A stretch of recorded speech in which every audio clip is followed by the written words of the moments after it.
Hey everyone, it's John here from MCKAY, back with another video. Some PTO news in the NHL and just talk some hockey going into the new season. So the Calgary Flames and Sonny Milano agree on a PTO, as well as the Edmonton Oilers agree on a PTO with Jason Demers and Jake Virtanen. So a lot of controversy and conversation right now. I do want to start on the Sonny Milano conversation. Of course, if you're watching this video, you're a new subscriber. I hope you stick around for the season. Lots of live streams coming, lots of videos, lots of content, and more podcasts coming. So hit that subscribe button. It's free. Hit the like button, hit the notification bell, and always leave your thoughts in the comment section down below. So for Sonny Milano, I think this is an interesting one. I think for the Calgary Flames, they want some more offense into that top nine after losing a lot of production from Johnny Gaudreau and Tkachuk. Yes, they brought in Huberdeau, they brought in Kadri, but I think Sonny Milano could solidify that top nine. And honestly, if he was to stay with his team, it would lay off a lot of pressure on a guy like Pelche to make this team, for example. So I think having Milano battle for a spot in the top nine, I think it's interesting. I think it's a guy that could probably produce 40, 50, even 60 points in the right scenario.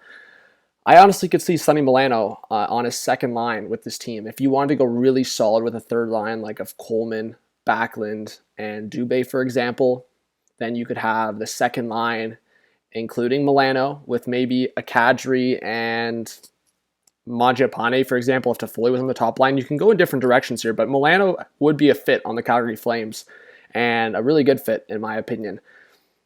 Edmonton Oilers and Calgary Flames are going to be tied together a lot this year, and for a guy that has all this controversy. So I do want to talk about Virtanen in terms of the player on the ice. I just don't understand this move in terms of, if you're the Edmonton Oilers, why go in this direction? I think you already kind of had the bad PR, bad publicity around the Evander Kane situation. So just my opinion is, why go after a player that in my eyes is not significant enough of an impact player in any sense? Maybe he bounces back, but at least right now how you see your team, and you see your team on the right side, like, is there really a need to make this kind of move just to do it? Like, it's like they're trying to send a message here. This guy had 16 points only in the KHL. He hasn't really produced much in the NHL. Like, at the very most, he's had half a point per game. And I think, I don't know what it is. Is it to go against the Canucks? Like, well, I really don't. I'm just spitballing here. But what I am saying is, I think a lot of Oilers fans are going to be really disappointed in this move. I think some Oilers fans are going to try to defend it.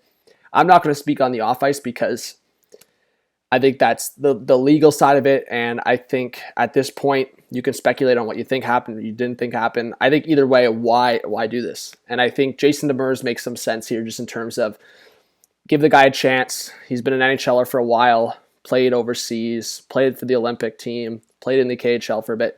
So I just think for Jason Demers, if you sign him for a minimum deal and he was like your 7th or 8th defenseman, I don't have a problem with Jason Demers PTO.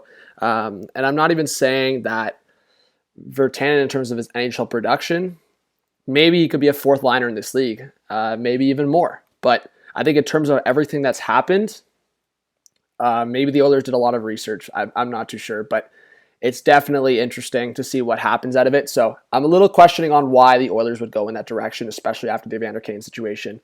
Obviously, Evander Kane worked out, so there's going to be Oilers fans. And I guarantee if you're watching this video, scroll down to the comments. There's probably a comment or two, or maybe even more, of the Evander Kane worked, so the Oilers are bringing in another guy, safe haven kind of mentality, come into this organization, and it's going to work out for you. So we'll see what happens, guys. I do think the Milano PTO, that's a big dub for the Calgary Flames. Brad Treliving, I think the two dubs for GMs right now in terms of Canadian GMs for Canadian teams is Brad Treliving and Pierre Dorion. I think both GMs, Brad Treliving was dealt a very poor hand, and he has adjusted in such a big way. And if they were to bring in Milano, I think they have a really good top nine, and a top nine that could probably get them in the playoffs and maybe even more. So give me your thoughts, guys. I do want to talk about, just quickly, more podcasts coming out. We got some big personalities on the podcast, so I do hope you guys check it out.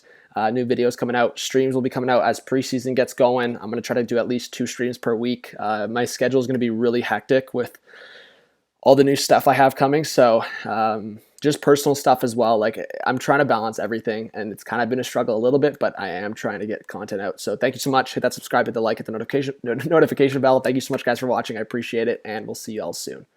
Make sure you drop a comment, guys. Chat soon. Peace.